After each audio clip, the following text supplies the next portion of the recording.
बाबा निकम हे नाव असं आहे वळवाच्या पावसागत आहे. एकदा जर आलं ना तर सगळं वाहून येणार. बैलगाडी क्षेत्र हे टिकून राहणारे क्षेत्र नाही. आमचं मी सांगतोय 8 बैल आमची फायनलला राहत होती. आज अशी वेळ आहे 8 मधल्या एका बैलाला फक्त कुठेतरी गट निघतोय. आणि हा महत्वाचं राहुल भाई आहेत ना, त्या माणसाचा पण नाद करायचा ना. नमस्कार मित्रांनो, मिस्टर ऋषी या यूट्यूब चॅनलमध्ये तुमचं सर्वांचं पुन्हा एकदा स्वागत आहे. आणि आज आपल्यासोबत जे व्यक्ती आहेत त्यांचा परिचय आपण त्यांच्याकडूनच जाणून घेणार आहोत. आता मला पहिला तुमचा परिचय द्या. मी पैलवान अभिजित निकम. मी कोडोलीत नाही राहत, मी राहतो वळशात. म्हणजे लहानपणापासून माझं लहानपण सगळं वळशातच गेलेलं आहे. व्हायचं आमचा फॅमिली प्रॉब्लेम असल्यामुळे आम्ही एकत्र राहत नाही. म्हणजे बाबा असते ते इकडं तिकडं, त्यांच्या काय मनाचं मालक कोण नाही, ते सगळ्यांचा मालक आहे. ते कधी इकडं कधी तिकडं.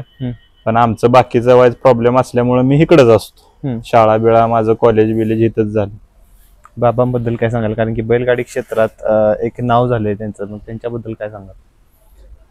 बाबांबद्दल सांगायचं म्हणजे पहिलं एक वडील म्हणून सांगतो की त्यांनी आजपर्यंत कधीच कोणाला काही कमी पडून दिलं नाही. आम्ही 4 बहिणी भावंड आहे. म्हणजे असं नाही की कधी त्यांनी मला कुठली गोष्ट कमी पडू दिल्या काय दिल्या. कॉलेजला गेलो की बुलेट घेऊन दिली, परत 12वी झाली की त्यांनी परत स्विफ्ट घेऊन दिली. सगळं त्यांनी म्हणजे कुणाला काय कधी कमी पडून दिलं नाही. आणि दुसरी गोष्ट म्हणजे माणूस म्हणून तर त्यांच्या एवढं आजच्या युगात कोणालाच करणं शक्य नाही. म्हणजे वस्तुस्थिती सांगतो तुम्हाला, मला तर नाही, कुणालाच नाही. कोणी रती महारथी त्यांच्या एवढं काही करू शकत नाही. त्यांनी मिलिटरी केली, मिलिटरीतनं रिटायर होऊन परत सिव्हिलला होतं, सिव्हिल मधनं परत नाही सॉरी मिलिटरीतनं परत पोलीस मध्ये होतं. त्यांनी पोलीसची नोकरी सोडून परत सिव्हिलला होतं, सिव्हिल सोडून परत सुटकेसला होतं, सुटकेस सोडून परत दारूचं त्यांना व्यसन लागलं, दारूत त्यांची भांडणं झाली. म्हणजे त्यांच्यावर बरेच गुन्हे झाले. सातारा जिल्ह्यातनं पहिलं तडीपार आहे ती. तडीपार मध्ये त्यांच्या तडीपारच्या काळात माझा जन्म झाला. माझा जन्म झाला तिथून पुढं माझा जसा जन्म झाला तसं माझा चुलत भाव राकेश निकम फौजे येते, ते वडिलांना घेऊन दारू सोडायला गेले होते की ह्यांची दारू सुटली म्हणजे ही क्लिअर होतील. तर मुंबईला गेलं आणि काहीतरी जातानाच पैसे खर्च झाले. तर अण्णा म्हटला की, म्हणजे राकेश अण्णा म्हणतो फौजेला, अण्णा म्हटला की बाबा आपण काहीतरी पैशाचा ऍडजस्ट करून वाटल्यास 2 दिवस इथं राहू. आणि त्यांचं खर्च होऊन गेलं ना जाताना पैसे. तर बाबा म्हटलं पैसे नाहीत का तुझ्याकडे बाळा? तर नाहीत. तर मग बाबा म्हटलं आज बसणं मी दारू पिणार नाही. आणि तिथनं जे सूर लागला त्यांनी आज ताग्यात, म्हणजे मला कळतंय असं तर त्यांनी कधी दारूकडे बघितलेलं नाही. मला अशी माहिती म्हणजे शेजार पाजारी सगळे काय सांगते ती की बाबांनी एवढं कांड केलं होतं त्यांच्या काळात की बाबा ह्या रस्त्यावर उभा असलं की पुढनं येणारा माणूस पलीकडच्या रस्त्यानं जायचा. आणि लय त्यांनी त्यांचा काळच वेगळा होता. मग तिथनं परत त्यांनी व्यापार चालू केला. व्यापारातनं गुन्हेगारी क्षेत्र सुटलं. व्यापार चालू झाला की मग बैल शर्यतींचा नाद लागला. मग शर्यतीतनं मग परत बैल पाळायला लागली. बंदीच्या आधी दादा आमचा असा काळ होता की 8 बैल होती, 8 बैल आमची फायनलला राहत होती. असं एकही मैदान नव्हतं की ह्या मैदानात आमची गाडी नाही.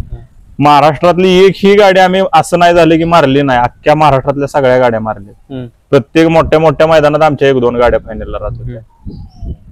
पण परत आमचा एक लक्ष्या म्हणून बैल होता, म्हणजे मला बाबांनी सांगितलं लक्ष्या म्हणून बैल होता. तर लक्ष्या चांगला पळत होता, लय मोठा बैल होता, फायनल बिनल त्याच्या बऱ्याच झाल्या. आणि तो बैल बाबांनी विकला. तो खरा विकाय नव्हता पाहिजे पण तो विकला. विकल्यावर जवळपास 3 ते 4 वर्ष आम्हाला परत गुलाल भेटला नाही. आणि तिथनं परत हळूहळू आम्हाला सूर लागला. आजची वस्तुस्थिती काय आहे, आता मैदान चालू झाली ना, आमचा एक बिरजा म्हणून हिंद केसरी म्हणजे महाराष्ट्रात त्यांनी एकही गाडी ठेवली नाही. ती गाडी तो बैल आमचा एक्सपायर झाला. बैल पळवाय नव्हता पाहिजे, पळवला आम्ही, बरेच वर्ष बांधून होता बैल. आणि वाईज दुखापत झाली आणि त्यात तो गेला. तवा बसणं आता आमचं जे उलट पान लागले ते अजून आमचं बाबा म्हणतात की तो काळ परत तुम्हाला आलाय. तेव्हा तुम्ही 3-4 वर्ष मी वनवास भोगला, आता तुम्ही 3-4 वर्ष तुम्ही वनवास भोगायचा. म्हणजे आणि संयम त्यांच्या एवढा आमच्यात तर नाही. एखादा बैल बाहेर गेला तर आम्ही बैल 2 मैदानातच आम्ही म्हणणार ह्याला विकून टाकू, पण त्यांनी संयम 80-80, 100-100 अड्ड्याचा संयम ठेवलेला. असं त्यांचं व्यक्तिमत्व आहे. त्याच्या माग बिरजाचा जसं तुम्ही म्हटला, बिरजानंतर आता त्याच्या माग कोण तयार करताय तुम्ही? बैल आता आहे की आपला वसंतराव आहे ना बैल, ह्याच्या बऱ्याच फायनली झाली ती. ह्यो लक्ष्मणराव बर भारत केसरी लक्ष्मणराव आहे का नाही, त्याच्यावर ह्याच्यात फायनलला राहिला होता नागटांमध्ये. लागोपाठ त्याच्या 5-7 फायनली झाल्या. परत त्याला झालं बिरुड, बिरुडातनं त्याला कव्हर, त्यातनं झाला निमोनिया, निमोनियातनं परत बैल आम्ही कव्हर केला. परत तिथनं बैल पळायला लागला. 2-3 मैदानात लगातार गट काढला, त्याच्या पायाला लागले की परत 3 महिने म्हणजे 100 जण बैल बसवून ठेवला आणि तिथनं परत बैल पळायला लागला आणि परत त्याचा निमोनियात गेला, परत छाती जाम झाला. म्हणजे आता जे चाललंय ना संघर्ष, हे जे चाललेत ना वाईज आमचा पण संघर्ष बघा की बैल एवढा पळतोय आणि त्याला एवढी दुखापत होत्या. आणि दादा तुम्हाला एक सांगतो, म्हणजे चेष्टा वाटेल, म्हणजे सगळ्यांना चेष्टा वाटेल. मैदान 3 वर्ष झाले चालू झाले ते. आता हा जादूटोना आहे, आमचा नशिबाचा भाग आहे का काय चाललंय मला नाही माहिती. तुम्हाला वाटल्यास मी प्रूफ पण देतो, सगळं प्रूफ देतो, माझ्याकडे सगळं प्रूफ आहे. 4 पावत्या टाकल्या तर आमची गाडी मधनं निघते, 3 मधली 1 चिठ्ठी मधनं निघते. त्यात नशिबानं आमचा गट पास झाला तर सेमी आम्ही 1 नंबर तास नाही तर 9 नंबर तासानं. ही एक मैदान नाही चाललं, ही 3 वर्ष झालं चाललंय. मी वळशात मैदान घेतलं होतं इथं, म्हणजे आमच्या वळशाच्या कमिटीनं सगळ्यांनी मैदान घेतलं होतं आम्ही. आणि आमच्याच मैदानात आता बाहेर कसं चालतं, स्वतःचं मैदान असलं की पार्सलिटी करून बरोबर त्याची गाडी कुठं काढायची ती काढते ती. आमच्याच मैदानात गट का पळलो मधनं आम्ही 2 पावत्या टाकलेल्या, त्यात रितसरत चाललं होतं आणि सीमेला लागलं 1 नंबर तास माझ्या मैदानात, म्हणजे माझ्या हक्काच्या मैदानात. त्यातनं क्वार्टर फायनलला राहिला बैल. बरं म्हटलं आता क्वार्टर फायनलला तरी मधनं लागेल, तर क्वार्टर फायनलला पण 1 नंबर तासावं लागेल. म्हणजे जोक वाटणार हो सगळ्यांना. बरोबर. मला माणसं आता म्हणते ती म्हणजे आमचं जे सर्कल आहे तो आता कुठेतरी बकरं काप, कुठेतरी बाहेर बघ, हे कर. पण आता मला तर स्वतः वैयक्तिक वाटतं की वाईच थांबलेलंच बरं पडेल. वाय स्टार उलट येते. मी 2-3 महिने बैल काय बाहेर काढले नाहीत. मागच्या वर्षी मागच्या 2 महिन्यात अंगापूरचं मैदान झालं, तिथनं बैल काय मी बाहेर काढलेला नाही, कारण जाईल तिथं कड लागते, मधनं लागली तर मग शेजारचा बैल बाहेर जातोय, नाहीतर कधी कधी आपला बैल कमी पळतोय. आपला लय मोठा असं सांगायचं नाही, पण हाय ती वस्तुस्थिती आहे. म्हणून त्यो मी आता स्वतः ठरवलंय की आपण 1-2 महिने शांत बसायचं आणि मग परत चालू करायचं. म्हणजे जेव्हा आपले स्टार नसतात त्यावेळेस थांबलेलंच बरं, कधी चांगलं. आज बघायला गेला माझी स्वतःची गाडी आहे, आमची पिकअप, ड्रायव्हर कधी स्वतःहून पैसे मागायला द्यावं लागतं त्यांना. 2 पावत्या आल्या, डिझेल आलं, नाही म्हटलं तरी 3-4 हजार रुपये आले. बरं जाऊ द्या पैसे, आता ह्यो ना आता पैसा बघायचा नसतो. बरोबर. पैसे पैसे गेलं तर समाधान नाही. 1 नंबर आणि 9 नंबर, अहो कुठं कुठं गेलो या, काय तुम्हाला सांगू. नागठाणमध्ये आत्ता गट काढला पुशेगावच्या शंभूवर, मेजरांचा शंभू, त्यांच्यावर गट काढला. सीमेला 7 नंबर तास, 8 नंबर तास कडनं, ह्याच्यावरच कडनं. पर ह्या सीझनचं सांगतोय. परत आम्ही ह्याला गट काढला, पुण्याच्या तिथं मैदान होतं, तिथं गट काढला, त्याच्या पायाला लागलं. आम्ही सीमेला पळवलं नाही, पण तिथं पण आमची गाडी आपोआप 1 नंबर तासावर निघाली. जाईल तिथं ते चाललंय, म्हणजे ती चेष्टाच चाललंय. म्हणून आता म्हटलं वाईज थांबलेलं कधीही चांगलं. काय करता आता देवऋषाकडे जाऊन आणि हे करून काय नाही, सगळं आपलं भोग बघायचं म्हणायचं, काय नाही ग बसायचं, शांत बसायचं. आता 2-3 महिने आता पुशेगाव आलं जवळ की 2-3 आधी 1 महिना फेरबिर चालू काढून ठेवायचं आणि मग पुशेगावाचं उतरवायचं. आता तुम्ही हे सगळं पूर्ण नियोजन करता, त्यामध्ये बाबा काय काय करतात? आता बाबांचं फक्त आम्हाला एकच घेणं म्हणजे संयम. त्यांच्यासारखी गोष्ट म्हणजे कोणाकडेच नाही, संयम नसतो कोणाकडे. आणि ती सांगते ती, तुम्ही तुमच्या जर बैलावर तुमचा विश्वास असेल तर बैल पण तुमच्या विश्वासावर उतारणार. तो एक ना एक दिवस तरी तुमचं ती पान फेडणार. फेडलं होतं आमचं जामच्या मैदानात, ह्या सीझनला झालेलं जामचं मैदान. त्याच्यानंतर परत बैल आमचा आजारी पडला. त्या गाडीनं काहीतरी 2 का 3 नंबर केला आणि आमची पहिल्यांदा गाडी सुट्टी वाचून राहिली होती. आम्ही दुसऱ्यांदा अशीच पळवली. पण आता म्हटलं आपलं 100% ह्या मैदानात आपला एकदा गुलाल लागला की आपला गुलाल काय तुटणार नाही. तेवढ्यात वरनं श्रीमंत निकमांनी पुकारले की ही गाडी डबल पळल्या म्हणून ही गाडी बाद केली. आणि त्या गाडीनं सेमी काढल्यावर एवढं अक्षरशः वाईट वाटलं मला. म्हणजे त्यांच्यासाठी चांगलंच आहे की आपल्या हातात तोंडात घासीतून तिथनं माघारी पडतोय. दामशेंचा जॉईनर गाठला होता अंगापूरच्या मैदानात आणि बैल फ्रेश होता आपला. आणि काय त्याला सकाळचा अचानक झाला, अचानकच ढांढाळायला लागला, पातळ हागायला आणि बैलच पळाला नाही आपला. आणि दुसऱ्या मैदानात त्याच्यापेक्षा जास्त पळाला. म्हणजे पायरा चांगला असला की आपल्याला काहीतरी होतंय आणि आपला चांगला असला तर पायरा बिघडतोय. म्हणजे लय खतरनाक काम आहे. म्हणून म्हणलं आपलं स्टार काय चांगलं नाही. बाबा पण मला म्हणलं तू आपला व्यायाम ठेव आणि बैल आपल्या रुटीन मध्ये ठेव, बाकी काय नाही. जेव्हा स्टार येतील तेव्हा आपोआप तूच बैल घेऊन जाशील आणि पळावचे. वसंतराव सोबत अजून कोण कोण आहे दावणीला? तो पलीकडचा पक्षा म्हणून आहे, तो आम्ही भूषणगडवरनं घेतलेला.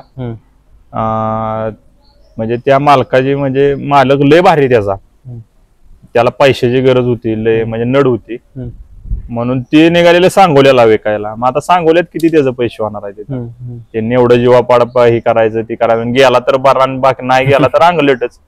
मग त्यांना म्हटलं बाबा अमुक अमुक रक्कम तुम्हाला देतो आणि बैल आणतो. आणि तो बैलांना आणल्या बसणे त्याने एक पण बिनजोडला मार खाल्ला नाही. जाईल तिथं बिनजोड करतो मी. तो बैल अजून मैदानात नाही, म्हटलं दिवाळीत आला रट्टाला आला की काढायचा.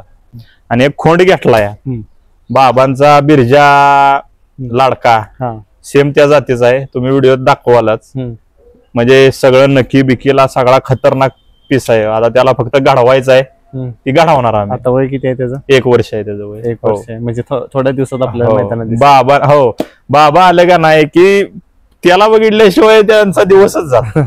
ते म्हणते ह्यो माझा बिरजाच आहे, ह्यो माझा बिरजाच आहे. मग आता मी बघतोय की तुम्ही वळसेमध्ये असता आणि बाबा असतात कोडोलीमध्ये. मग ती दोन्हीकडे असते ती, म्हणजे कधी इकडे कधी तिकडे असते. मग तुम्ही तिथं न थांबता म्हणजे वळसेमध्ये येण्याचा का विचार केला?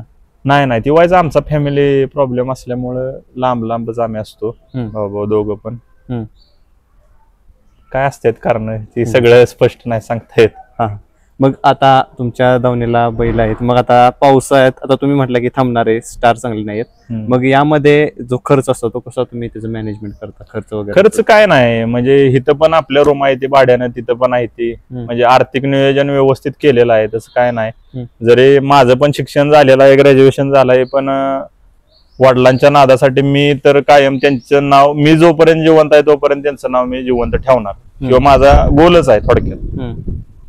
खरंच गोल आहे माझा की मला दुसरं काय नको. मला माझ्या बाप्पाचं नाव जरी चालू राहिलं का नाही, जोपर्यंत मी आहे तोपर्यंत माझ्या कानावर पडलं का नाही तरी मला समाधान आहे. मला काही नको. त्या माणसानं मला आजपर्यंत कुठली गोष्ट कमी पडून दिलेली आहे.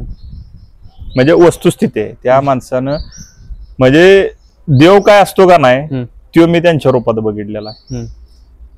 माझं लहानपण कसं गेलं, माझं म्हणजे बरंच आमच्या गोष्टी लय आहे ती, पण त्यांनी मला कधीच त्या गोष्टीची कमतरता भासून दिलेली नाही. मग आता इथून पुढचं तुमचं कसं नियोजन असणार आहे? आता वसंतराव यांच्यासोबत कसं नियोजन असणार आहे पुढचं इथून? पहिल्यांदा पैरं आवलंय अवघड झालंय पायऱ्यांचं. आता बाबांनी ज्यांना अशीच बैल दिले तीच बाबांना म्हणते ते बाबा 2-2-3-3 मैदान पैरं झालेली. बाबांना म्हटलं थांबा आपलं पण दिवस येणार आहे आणि आपण पण त्यांना तीच सांगणार आहे की 2-2-3-3 मैदान आमचं पण पैरं झालं. प्रत्येकाचे दिवस येतात. हा, प्रत्येकाचे दिवस येतात. बैलगाडी क्षेत्रात बैलगाडी क्षेत्र हे टिकून राहणारे क्षेत्र नाही. आमचं मी सांगतोय 8 बैल आमची फायनलला राहत होती. आज अशी वेळ आहे 8 मधल्या एका बैलाला फक्त कुठेतरी गट निघतोय. दिवस हे प्रत्येकाचे येतात.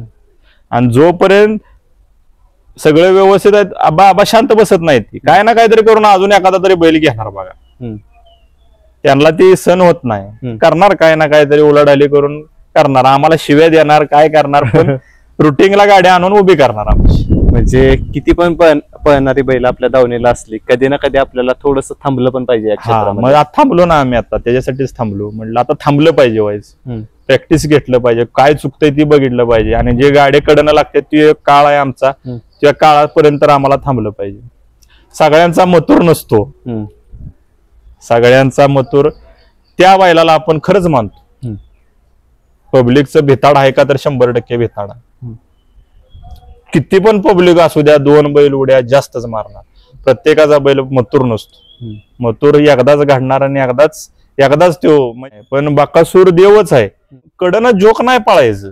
खरं सांगतोय, या क्षेत्रात माझं आता लहानपणापासून मी माझी आता PhD यात झाली आहे, पण कडनं पळणं खरंच चेष्टा नाही. मोठ्या मोठ्या मैदानात तो बैल जर कडनं राहत असेल, कोरेगावचा मी सेमी बघितला, अक्षरशः त्या बैलाला बघून माझ्या डोळ्यात पाणी आलं. काय बैल पळतोय म्हटलं, खरंच डोळ्यात पाणी आलं. चाहते पण भरपूर आहेत. हा, चाहते. आणि महत्वाचं राहुल भाई आहेत ना, त्या माणसाचा पण नाद करायचा नाही. अजिबात नाही गर्व, अजिबात नाही. कसलाही एवढा चिमूट तो जशाच तसा आहे. तुम्ही आता माझ्या इथं कोण भाडकऱ्यांनी जरी माझ्या कोणी त्या माणसाला फोन केला ना, तर त्या माणसाला बरपण तो रिस्पेक्टनं माणूस बोलणार. अजून काय पाहिजे, बस. हिथनं सगळंच घेऊन वर कोण जात नाही, हिथंच ठेवून जायचे. माग हिथं जी कमवायचे आहे ना, ती नाव कमवायचे, इगो कमवायचे. इगो अजिबात झाला नाही पाहिजे कुठल्या गोष्टीचा. आज माझ्याकडे मथुर पळतोया म्हणून मी छाती काढून फिरणार, मी असं करणार तसं करणार, तसं नाही पाहिजे. म्हणजे मी त्या माणसाची बाजू घेतोय असं नाही, पण त्या माणसाला खरंच गर्व नाही, खरंच गर्व नाही. या क्षेत्रामध्ये महत्वाचा असतो तो गुलाल. मग त्या गुलाल मिळवण्यासाठी आतापर्यंत बाबांनी त्यांच्या कारकिर्दीत एवढे सगळे गुलाल मिळवलेच, पण आता इथून पुढचे गुलालासाठी प्रयत्न तुमचे कशा प्रकारचे असणार आहेत? हा, तो प्रयत्न आता आम्हाला व्हायचं कठीणच आहे. खडतर असणार, भरपूर खडतर आहे. व्हायचं हातातोंडाला आलेला घास जातोय. पण एकदा आम्ही गुलाला चिटाकलो ना, मग आम्ही चिटाकलो. मग प्रत्येक मैदानात नाव. आणि बाबा निकम हे नाव असं आहे, वळवाच्या पावसागत आहे. एकदा जर आलं ना, तर सगळं वाहून येणार. बिरजानं आमचं 7-12ला तेच केलं. अजिबात आमचं नाव नव्हतं कुठं. गाडी लागलेली कडनं, बिरजा बाहेर जायचा 85 अड्ड. आता बाहेर जाणारा बैल जर कडनं लागला तर काय वस्तुस्थिती आहे की तो बाहेरच जाणार. बरोबर. आणि गाड्या सुटल्या, गाडी सरळ गेली, त्यात समाधान होतो आम्ही. पहिला आमचा सरळ गेला, पण जेव्हा माईक वर पुकारलं ना बाबांचं नाव, बाबांच्या डोळ्यातनं पाणी थांबत नव्हतं. अजून काय पाहिजे सांगा. म्हणून आणि तिथनं जे सरळ लागला बैल, मग सुट्टी कोणालाच नाही. जी नाही नाही म्हणली ना, पहिले बाबा पावती घेऊन शेजारी गाडी आणायची. तो नाही म्हणलास ना, जोपर्यंत तू हो म्हणत नाहीस तोपर्यंत तुझे मी जिरावणार. कोण पण असू द्या, नावं आपल्याला घ्यायची नाहीत. कोण पण असू द्या. अहो, विष्णू शेठ आपले पडले गावचे, आता त्यांचं हे झालं, कैलासवासी झाले ते. त्यांची दुस्ती ना, म्हणजे शाळेतली पोरं कशी असतात तशी एकमेकांना शिवे द्यायचं, हे करायचं, असली दुस्ती त्यांची. आता तो माणूस काय बारका होता तिकडे मुंबई सारख्या ह्याच्यात, तो दहशत लय होती त्याची. पण इथं आले की ही बारक्या पोरागतच असायची. म्हणजे एवढे त्यांनी बाबांनी आमच्या कमावलेलं आहे. आता तुम्हाला फक्त गरज आहे ती थोडासा संयम ठेवणे. संयम ठेवायचा. संयम म्हणजे ठेवलाच पाहिजे. आता काय करायचं, दुसरा पर्याय नाही. पण हा बैल करणार पुढच्या वर्षी काम. वसंतरावनं दुष्यात सगळ्या गाड्या मारल्या होत्या, आता तो जुळलाय, आता तो 100% काम करणार. त्याच्याबरोबर एक वासरू आहे, त्याच्याबद्दल काय सांगाल? त्याच्याकडून तुमचं काय स्वप्न आहे? तो बिरजा होणार दुसरा, म्हणजे करणार आम्ही. म्हणजे छोटा बिरजा. छोटा बिरजा. छोटा नाही, थर्ड बिरजा. दुसरा बिरजा होऊन गेला आमचा. एक मिनिट, थर्ड बिरजा करणार त्याला. चालेल. आता इथनं पुढची जे तुमची वाटचाल असणार आहे त्याबद्दल तुम्हाला खूप खूप शुभेच्छा. हो, धन्यवाद.